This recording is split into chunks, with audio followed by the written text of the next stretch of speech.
자, 경제정책은 경기가 지나치게 침체되거나 과열되는 것을 막아서 경기 변동의 흐름을 변화시키는 것을 목표로 하는데, 자, 경기가 지나치게 침체되는 것을 거나 과열되는 걸 막고 경기 변동의 흐름을 변화시키는 걸 목표로 하는 게 경제정책이고, 그 경제정책 안에 환율과 재정과 통화가 있어. 그런데 내가 환율은 여기서 이제 설명을 간략하게 해주죠. 환율은 외화, 매입, 매도, 외화, 공급, 외화, 유출입.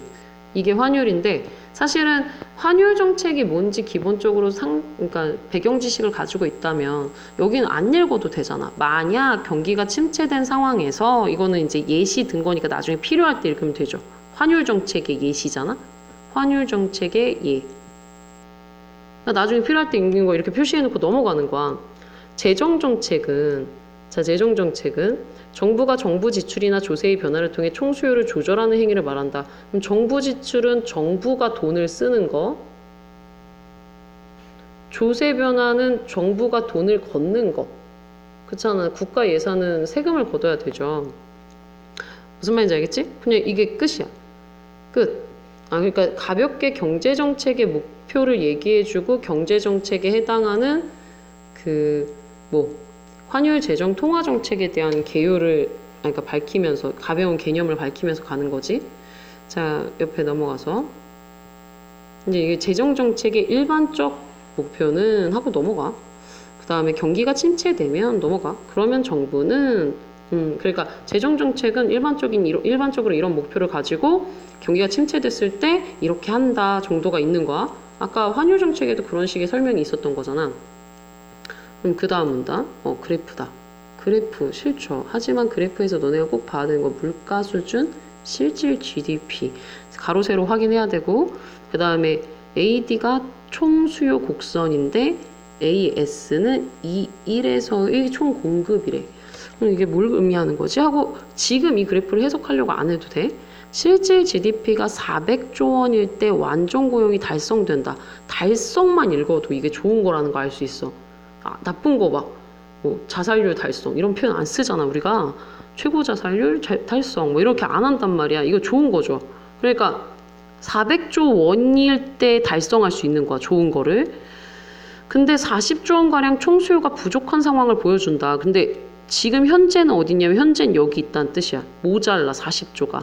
그러면 이때 총수요 부족을 해결하기 위한 가장 단순한 방법은 정부 지출을 증가시키는 것이다. 쌤, 왜 여기를 꼼꼼하게 읽어요? 여기 왜 꼼꼼하게 읽냐면 그래프가 있기 때문이지. 화법할 때 무슨 얘기했냐면 비언어적, 반언어적 표현 보조자료를 쓰는 건 그 앞뒤로 중요 정보가 있기 때문이다. 근데 여기 지금 그림 1로 아예 예를 들어놨어. 그럼 이 글이 진짜로 설명해주고 싶어하는 게 뭐 있냐면 이 그림 1과 관련된 현상이거나 그림 1과 관련된 원리인 거지. 그러니까 이 뒤는 너무 중요한 거야. 이 그림 1과 관련된 설명은 그냥 중요한 거야. 귀찮게 그래프까지 넣는데 안 중요한데 넣겠어? 이건 수능이잖아. 중요한 것만. 자, 그러면 40조 부족한 거 어떻게 해결하지? 그러면 어떻게 하냐면 정부 지출을 늘리면 돼. 정부 지출의 증가가 곧바로 총수요 증가로 이어져. 곧바로, 즉시 이런 표현 되게 많이 나오거든. 그러니까 정부가 지출을 하면 곧바로 총수요가 증가돼. 이런 얘기를 하는 거야. 그러니까 물론 총수요가 그러니까 여기로 올라가 이렇게 봐야겠네. 자, 어쨌든 그랬을 때 그림 1의 상황에서 40조 원만큼 모두 지출할 필요는 없다. 40조 원만큼 모두 지출할 필요는 없대. 왜? 40조가 모자란데 왜 40조만큼 지출할 필요가 없는 거지? 왜 40조 모자라다 얘들아.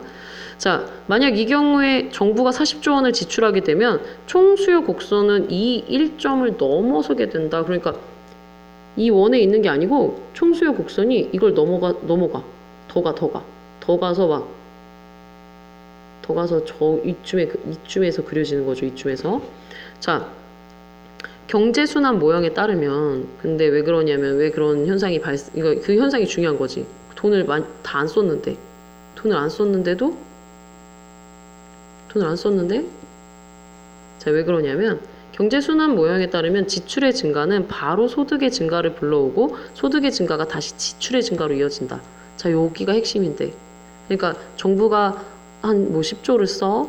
그러면 10조가 바로 이제 소득의 증가 10조로 이어지는데 그게 또 지출의 증가가 돼줄 거야. 남는 게 다시 이게 나와. 그럼 또 15조로 증가를 한 거잖아. 결국에 여기서 시작을 했을 때. 그러면 또 이게 또 나와 이렇게. 무슨 말인지 알겠어? 계속 이렇게 조금씩 더해져서 정부는 10조를 썼지만 실제로는 17.5조까지도 효과가 있다거나 그러니까 17.5조까지 늘어난다거나 이런 현상이 있을 수 있다는 얘기를 하고 있는 부분이거든. 이거 너무 중요하단 말이야. 이걸 이해해야 한단 말이야. 자, 이것을 승수효과라고 한다. 승수효과. 물론 승수효과에 대해서 이미 알고 있던 사람은 좀 더 쉽게 풀었겠지. 승수효과를 알고 있던 사람. 근데 몰라도 풀 수 있어. 지금 여기를 잘 읽으면 되니까. 한계 소비 성향이 0.5인 조건에서 이거 나 뭔지 모르는데 선생님도 잘 몰라. 그냥 이렇게 한계 소비 성향이 0.5다. 1,000억 원만큼의 정부 지출이 발생하면 국민들의 소득은 즉시 1,000억 원이 늘어난다. 그냥 바로 늘어나. 그럼 총 수요가 1,000억 원어치만큼 늘어난다. 그런데 여기에 그치지 않고 소득의 반을 다시 소비하는 활동이 무수히 반복될 때 그러니까 1,000억 원이 늘어났더니 사람들이 500억을 다시 써주는 거야. 그럼 이제 또 500억이 퍼졌겠지 사회로? 그럼 또 다시 250억을 써주는 거야. 아까 방금 전에 얘기했던 거랑 똑같은 얘기를 하잖아요. 이건 이해를 했어야 돼. 이거에 차라리 다른 데 안 읽고 지금 선생님 점프했던 거 알지? 다 안 읽고 여기를 한 막 3번, 4번 읽어도 돼. 이게 핵심이니까. 자, 근데 무한등비급수? 이거는 수능 국어에서 다룰 수 있는 그 범위를 벗어났습니다. 그래서 선생님은 이거에 대해서 생각 안 할 거야. 이것도 안 봤어. 이것도 안 봤어. 이것도 안 봤어. 다 안 봤어. 왜냐면 이거는 수학인데? 국어가 아니고? 그러면 나는 선생님 어디를 보고 풀어요? 어디를 보고 푸냐면 이걸 말로 하는 부분이 있겠지. 말로 하는 부분 찾아야지. 말로 하는 부분 여기. 자, 봐봐. 그냥 이게 그러니까 조금 유연하게 생각해야 돼. S는 2를 얻을 건데 이때 2를 승수라고 하고 승수효과의 승수? 간단히 구할 때는 이렇게 구할 수 있다 알려주잖아. 1 나누기 1 빼기 한계 소비 성향. 이 단어 길다. 그지? 한 성향. 그럼 결국 최종적 국민소득 증가액은 정부가 1,000억을 썼을 때 승수효과 2를 곱해서 2,000억 원이 된다. 이와 같이 거시경제 내에서 어려운 용어로 너무 알려고 하지 말고 승수효과는 정부 지출이 1차적 씨앗이 돼서 더 민간 소비를 더 늘려서 국민소득을 당초 정부가 쓴 1,000억보다 훨씬 더 크게 2,000억으로 늘리는 눈덩이 효과를 일으킨다. 승수효과 되게 좋은 거네. 그지? 이해했죠? 어떻게 구하는지도 봤어? 자, 잊어버리지 말아야 되는 거. 나는 이런 건 안 봐도 된다고 했어. 안 봤어, 실제로. 근데 이렇게 중간에 나오는 식은 너무 중요해. 중간에 나오는 식은 핵심이야. 문제가 하나 이상 나와. 알겠지? 꼭 기억하는 거다, 이거는. 꼭. 자, 그 다음에 그러나 정부 지출을 위한 재원을 마련하기 위해 국채를 채권 시장에 매각하는 경우 근데 국채가 뭔지 몰라. 국채보상운동이 있었는데 일제강점기에 국채보상운동이 뭐야? 나라의 빚을 갚는 거였죠. 나라의 빚. 그럼 국채라는 거를 채권 시장에 매각한다? 그러니까 국가가 돈 빌리는 걸 얘기하는 거야. 국가가 우리 돈 좀 빌려주세요. 내가 너한테 1,000억을 빌렸다라는 증서를 줄게. 나중에 갚을게. 나 1,000억 막 빌려줘. 그러면 이 증서랑 바꾸는 거야. 1,000억을. 그냥 진짜로 말 그대로 대출. 국가도 대출을 받는 거지. 그런데 그랬을 경우 금리가 상승할 수 있다. 금리 상승은 기업의 투자나 가계의 소비를 위축시키는데 구축효과라고 한다. 그러면 그 구축효과 승수효과랑 반대네.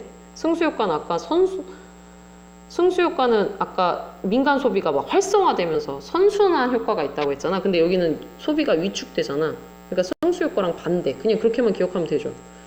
그지? 그래서 정부는 재정정책을 펼 때는 통화정책을 적절히 섞어서 사용해야 한다. 알겠지? 자, 통화정책 역시 요런 정책 목표가 있다. 자, 그 다음에 화폐량과 이자율을 조절하는 정책이다. 통화정책에 대해서 정말 짧게 설명했지? 여기 이 글의 핵심은 뭐야? 바로 승수효과. 아까 그래프하고 식을 잔뜩 던져준 그 부분이 핵심인 거지 나머지는 그렇게 중요하지 않은 거야. 알겠지? 자, 그러면은 우리가 문제로 가볼게. 문제로 갑시다.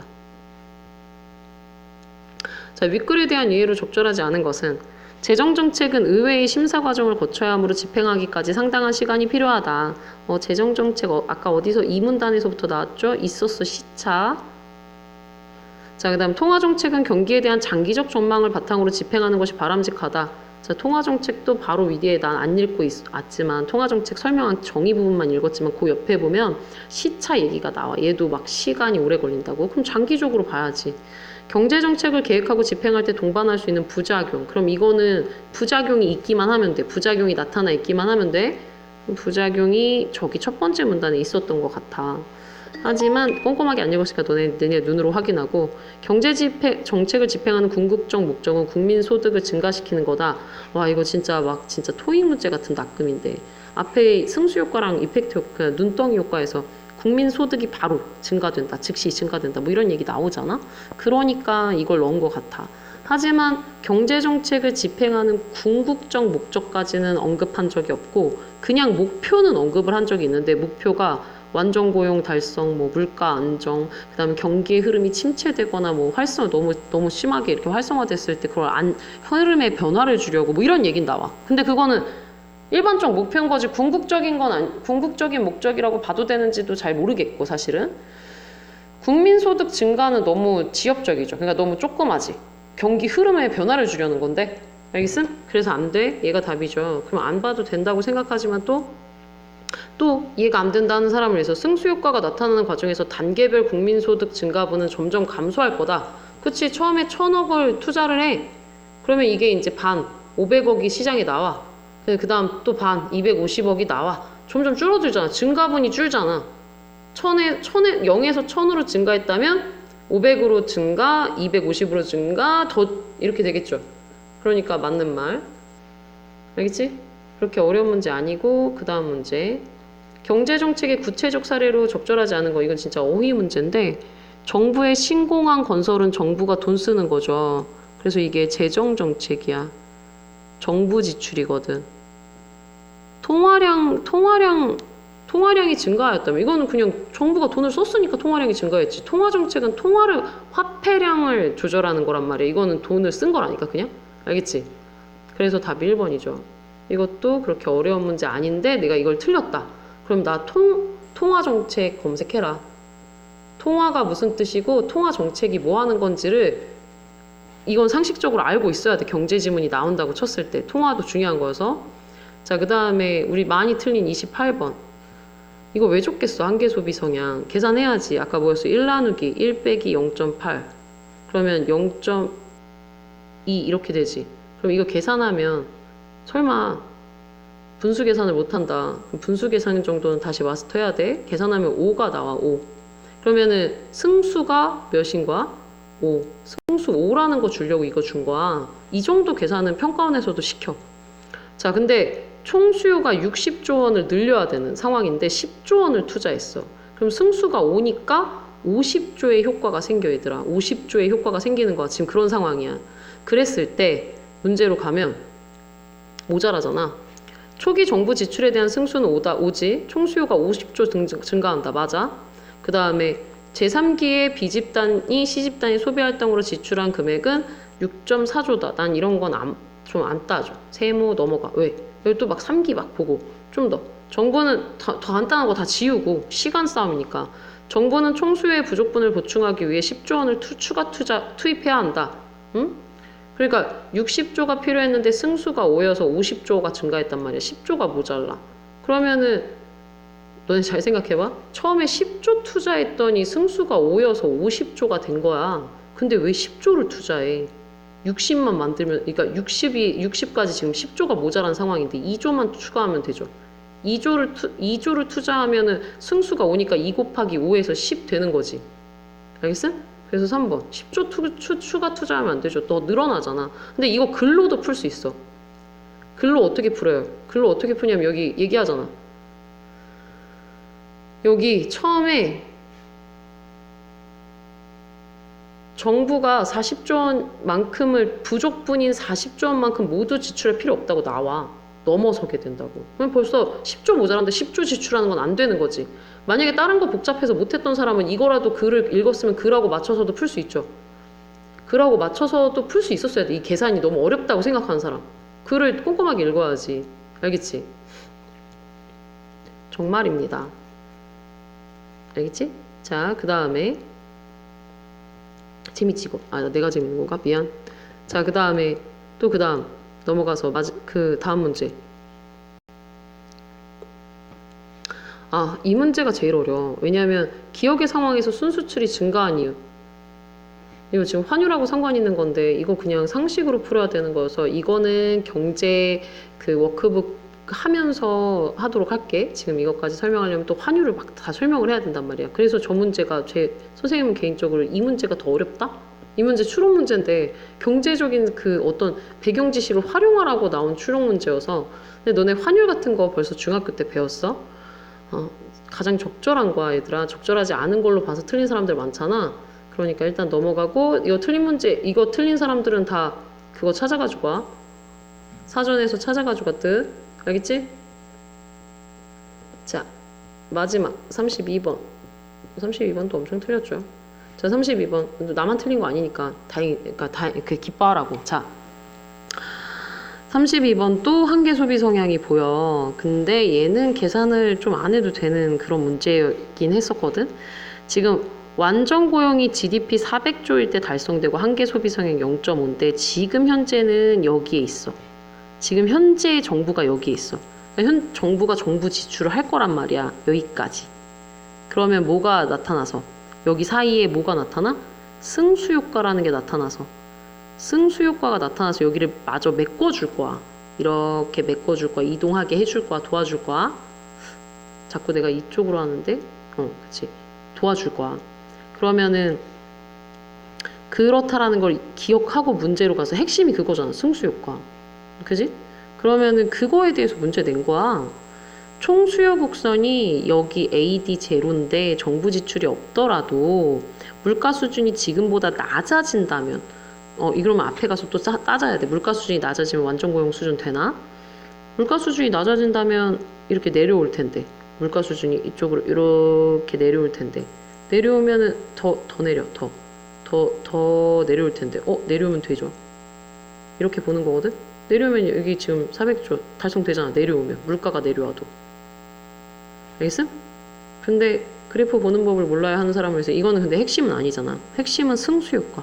승수효과가 핵심이었잖아. 자, 총수요 곡선을 이동시키기 위해서는 정부가 정부 지출을 해야 돼. 정부가 얼마 정도 써줘야 옆으로 가지. 그리고 승수효과도 바라보지.